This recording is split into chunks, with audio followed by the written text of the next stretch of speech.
अस्सलाम वालेकुम दोस्तों, तुसीं वेखदे पे हो अपना देश पंजाब टीवी ते मैं तुहाडा मेज़बान मोहम्मद नदीम खरल। सब तो पहले अपने चैनल को करो सब्सक्राइब ते बेल आइकन का बटन करो प्रेस कि मेरी हर आने वाली लेटेस्ट और बेहतरीन वीडियो तुहाडे तक पहुंचे। हो तुसीं वेखो सब तो पहले दोस्तों की खिदमत च हमेशा खूबसूरत और बेहतरीन नीली दे जानवर तुहाडा वीर नदीम खरल लैके आंदा है। अज की वीडियो में भी माशाल्लाह 2 या 3 जानवर ने अपना देश पंजाब टीवी की टीम तुहाडे वास्ते लैके आई है। माशाल्लाह बड़े अनमोल और खूबसूरत तरीन जानवर ने। दूजना ने या तीजना ने मालक ना किसी करांगे गल्लां।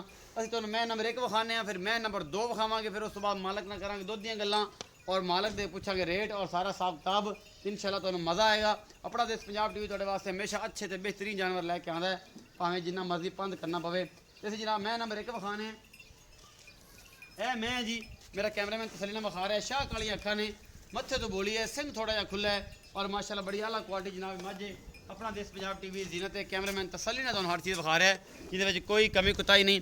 मझ का कद बुत नस्ल जात पूरी तसल्ली ने कैमरामैन विखा रहा है। माशाल्लाह पिछले पैर दोवें चिट्टे ने, मुठ मुठ का सोहना थाने, वंडा पूरियां ने थणा दियां और जनाब बड़ा खूबसूरत हैवाने की हमल है जनाब मझ। अपना देश पंजाब टीवी की जीनत कैमरामैन तसल्लियां तुहानू विखा रहा है माशाल्लाह। और अल्लाह के फजल नाल चंगी वंडा ने और सोहना हैवाना है इस मैं दे कोल। कैमरामैन तसल्ली ना हर चीज़ विखा रहा है, जिहदे कोई कमी कुताही कोई नहीं। बाकी जनाब तुहाडे सामने है ये अल्लाह के फजल नाल सारा कुछ तुसीं वेख रहे हो। और जनाब पूरियां वंडा ने और पूरा सोहना हैवाना इस मझ नूं लग्या होया है। ये आला क्वालिटी जनाब मझ अपना देश पंजाब टीवी की जीनत है। ये जनाब मगर की है वो इसी मालिक नूं पुछांगे दुध किन्ना कर रही है। माशाल्लाह पूरी पद्धर जनाब मझ है और बड़ी आला क्वालिटी की जनाब मझ सवेरे पे एक हड्डी है और माशाल्लाह चंगी लाम और चंगा कद बोते और माशाल्लाह पूरा खूबसूरत हैवाना है मझ दे कोल तुसीं वेखदे पे हो। कैमरामैन तसल्ली ने तुहानू हर चीज़ विखा रहा है। ये पिछे जनाब किहड़ी चीज़ जिहड़ी भी चीज़ हैगी है वो जनाब असीं मालक नूं पुछ लैने, नाले दा रेट पुछ लैने और हिसाब किताब जिहड़ा है वो तुहाडे सामने इंशाअल्लाह आ जाएगा।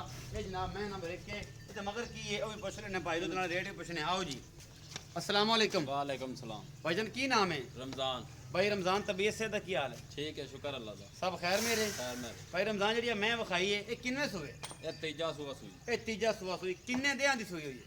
ਇਹਨੂੰ 5-6 दिन हो गए। 5 कैमरा थोड़ा जिहा अगे आ जा। 5-6 दिन हो गए। बच्चा कित्थे इंदा?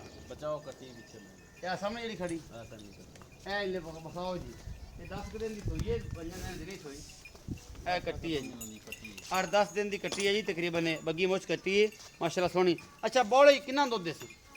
बौले तो कढ़िया 13-14 लीटर 12 लीटर पक्का दूध देगा। हुण इस टाइम किन्ना है? 12 लीटर 2 टाइम दा 2 टाइम चुआ के दोगे? चुआ के। कोई वादा घाटा? कोई वादा कर। मोहब्बत प्यार वाला मुल 2,80,000 दी 2,80,000 मुल कोई ज़्यादा नहीं किता?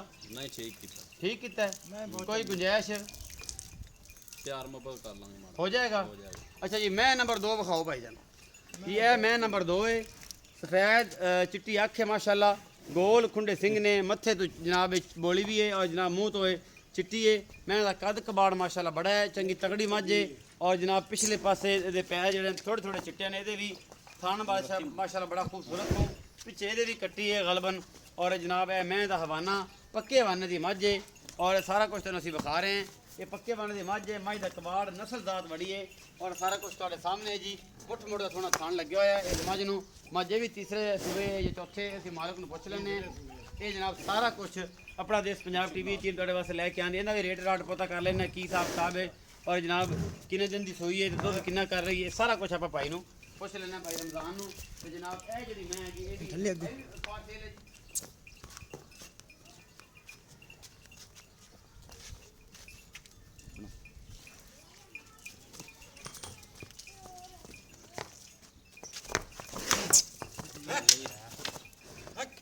आजा भी इत्थे सोने यार मैं विखा ली मगर की है जी? कटी मगर कित्थे है जी? आओ कटी ਜਾਂਦੀ। आ कट्टी जी हाँ। ਇਹਦੇ ਪਿੱਛੇ ਆ ਕੱਟੀ ਹੈ ਜੀ। ਇਹ ਮੱਥੇ ਤੇ ਹਲਕੀ ਜੀ ਫੁੱਲੀ ਹੈ ਤੇ ਆ ਕੱਟੀ ਹੈ ਜੀ। ਭਾਈ ਰਮਜ਼ਾਨ ਆਓ ਖਾ ਮੇਰੇ ਕੋਲ। ਇਹ ਵੀ ਇੰਨੇ ਕਿ ਦਿਨਾਂ ਦੀ ਸੂਈ ਜੀ ਭਾਈ ਰਮਜ਼ਾਨ ਇਹ ਕਿੰਨੇ ਦਿਨ ਦੀ ਸੋਈ ਹੈ ਤੇ ਕਿੰਨਾ ਸੂਆ ਹੈ? ਇਹ ਤੀਜਾ ਸੂਆ ਵੀ ਸੂਈ ਮੈਂ। ਅੱਛਾ ਜੀ ਕਿੰਨੇ ਦਿਨ ਦੀ ਸੋਈ ਹੋਈ? 10 ਦਿਨ ਹੋ ਗਏ। 10 ਦਿਨ ਹੋ ਗਏ। ਹੁਣ ਦੁੱਧ ਕਿੰਨਾ ਕਰ ਰਹੀ ਹੈ? 12 ਲੀਟਰ ਗਰੰਟੀ ਨਾਲ। 2 ਟਾਈਮ ਚੁਆ ਕੇ 2 ਟਾਈਮ ਦੁੱਧ ਕਿੰਨਾ ਕਰ ਜਾਏਗੀ? ਦੁੱਧ ਵੰਡਾ ਠੰਡਾ ਪਾਇਆ ਕਰੇਗੀ 14-15 ਲੀਟਰ ਕਰ ਜਾਏਗੀ। 15 ਲੀਟਰ। ਮੁਹੱਬਤ ਪਿਆਰ ਵਾਲਾ ਮੁੱਲ 3,20,000 ਰੁਪਇਆ ਇਹਦਾ ਕੋਈ ਜ਼ਿਆਦਾ ਨਹੀਂ ਕਰਤਾ ਜੀ। ਨਹੀਂ ਠੀਕ ਕੀਤਾ ਮੈਂ ਮਾਸ਼ਾਅੱਲਾ ਚੰਗੀ ਹੈ ਮੈਂ ਕੱਦ ਚੰਗੀ ਹੈ ਕਾਠ ਵਾਲੀ। ਦੁੱਧ 12 ਕਿਲੋ ਆਣਾ ਹੈ ਤੇ ਮੁੱਲ ਕਰਨਾ ਉਹ 3 ਜੇ ਦੀ। ਸੁੰਦੀ ਫਿਰਦੀ ਇਹਨੂੰ ਹਾਲੇ ਕੱਚੀ ਮੈਂ ਮੋੜ ਕੱਚੀ ਹੈ ਅਜਾ ਕੱਚੀ ਹੈਗੀ ਦੁੱਧ ਕਰ ਜਾਏਗੀ। ਕਰੇਗੀ ਦੁੱਧ 3,20,000 ਰੁਪਏ ਦਾ ਮੁੱਲ ਹੈ ਜੀ ਤੇ ਮੁਹੱਬਤ ਪਿਆਰ ਚ ਹੋ ਜਾਏਗਾ ਜੀ। ਤਗੜੀ ਹੈ ਇਹ ਜੀ ਮੁਹੱਬਤ ਪਿਆਰ ਹੋ ਜਾਏਗਾ ਭਾਈ। ਰਮਜ਼ਾਨ ਨੇ 2 ਮੱਝਾਂ ਖਾਈਆਂ ਨੇ ਬੜੀਆਂ ਆਲਾ ਮੱਝਾਂ ਨੇ ਚੰਗੀਆਂ ਕੱਦ ਕਾਠ ਵਾਲੀਆਂ ਨੇ ਔਰ ਜਨਾਬ ਮੁੱਲ ਵੀ ਤੁਸੀਂ ਆਪ ਹੀ ਸੁਣ ਲੈਣੇ। ਮੁਹੱਬਤ ਪਿਆਰ ਕਹਿੰਦਾ ਆਪਾਂ ਕਰਾਂਗੇ ਪਰ ਇਨਸ਼ਾਅੱਲਾ ਤੁਹਾਨੂੰ ਮਜ਼ਾ ਆਏਗਾ। ਆਪਣਾ ਬਹੁਤ ਸਾਰਾ ਖਿਆਲ ਰੱਖਿਆ ਜੇ। ਮਿਲਾਂਗੇ ਅੱਛੀ ਔਰ ਬਿਹਤਰੀਨ ਵੀਡੀਓ ਨਾਲ। ਅੱਲਾ ਨਿਗਹਿਬਾਨ।